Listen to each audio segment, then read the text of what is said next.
Hello, welcome to Surmount. My name is Henry, and in this video I will introduce to you the Surmount API function.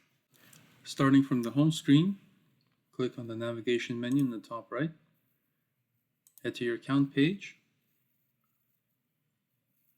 Once in the account page, click on Settings, and scroll down Settings to the API key, and here you should have an API key generated for you. If not, you can click Regenerate and regenerate the API key.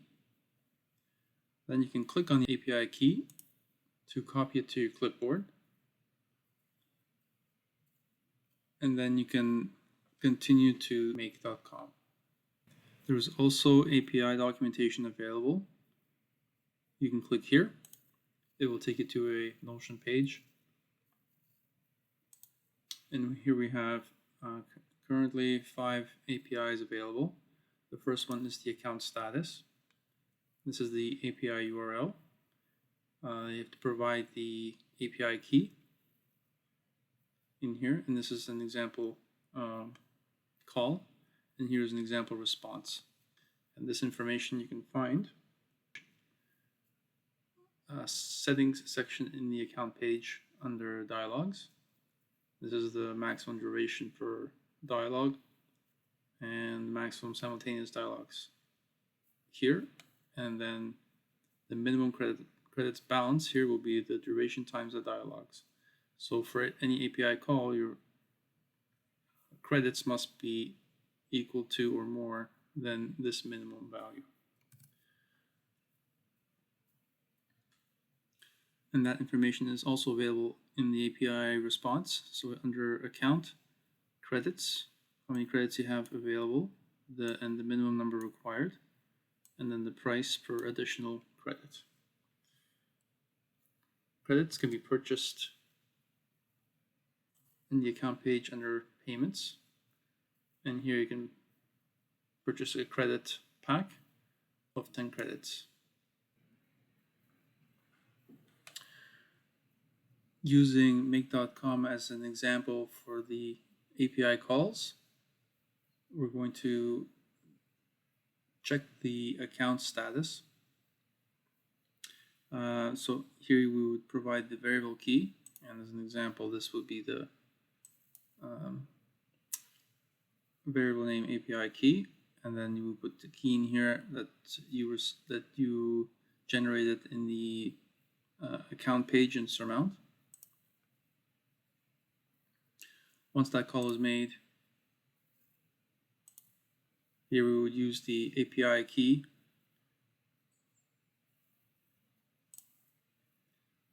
The link to the URL for the API is inserted in the URL. The method is a post. There are no headers, and there is only a field of type key, of type text, and the name of the key is key, and then the API value is inserted here. Once the API runs, it will go through this module, which parses the response from this call into a JSON, and this allows us to further process the results based on the outcome.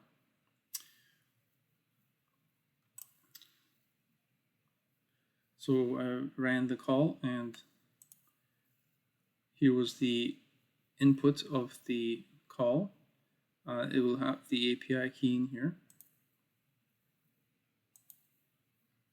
and the response has been parsed. So here we have success is true. Since it's true, there is no reason provided, and here we have the dialogues and the credits. And once you have this parsed, you can then process the API. For example, here it's based on whether the call was successful or unsuccessful. So here, here I have the success key from the JSON response. If it's true, then continue on this path. And in this module, I have read the number of dialogues that have been completed. So that will be under dialogues complete here. This is the scenario to trigger a single dialogue. Here I have set up several modules. The first one has the API key, and then in here I have a list of questions. This is just as an example for the next module here, which is the actual API call. Here I have the URL, and it's going to be a post method, and then the content here will be content type will be JSON. So here are the necessary keys needed for the API call, and some of these values are hard-coded in text, while others, such as the API key and the phone number, are taken from these previous modules here. List of questions. It needs to use a fancy formula here in order to get just the string of the questions. And down here I have a webhook URL, so when the dialog for this API call finishes, it's going to trigger the response. It will forward the response of the dialog to this URL, which you can set up during the API when you're accessing the API externally, such as through make.com. And so here is the dashboard page in Surmount under Dialog, so we have nothing here yet. And then here I have a webhook link that is listening for the response from the end of the dialog. So I'm going to turn this on now.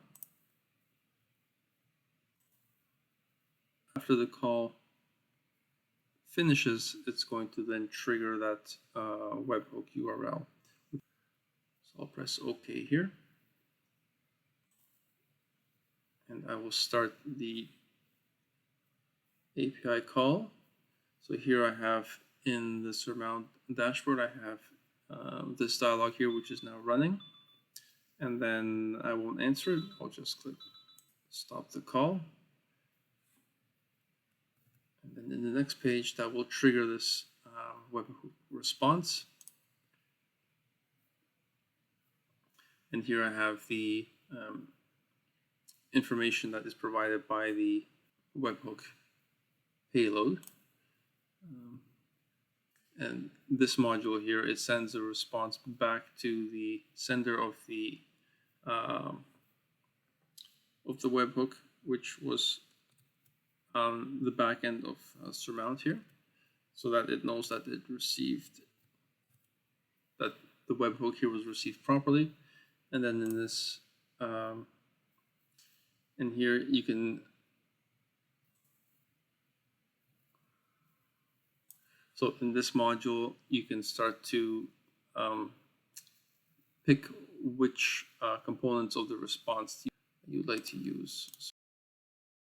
So for example, once you have the ID of the dialog, the ID will start with the letters DS for a single dialog and DB for a bulk dialog, which I'll show in a separate video.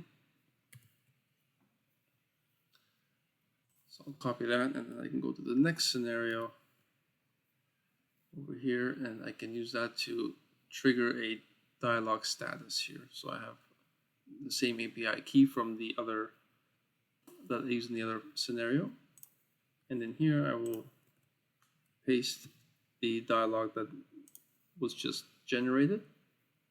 I'll click OK, and then I'll run the dialog again, and then this goes back to, this calls another API call to Surmount, but just the status of the dialog. So here I'm sending only the API key and the dialog ID. And then here I get the response here, and this is the payload of the response.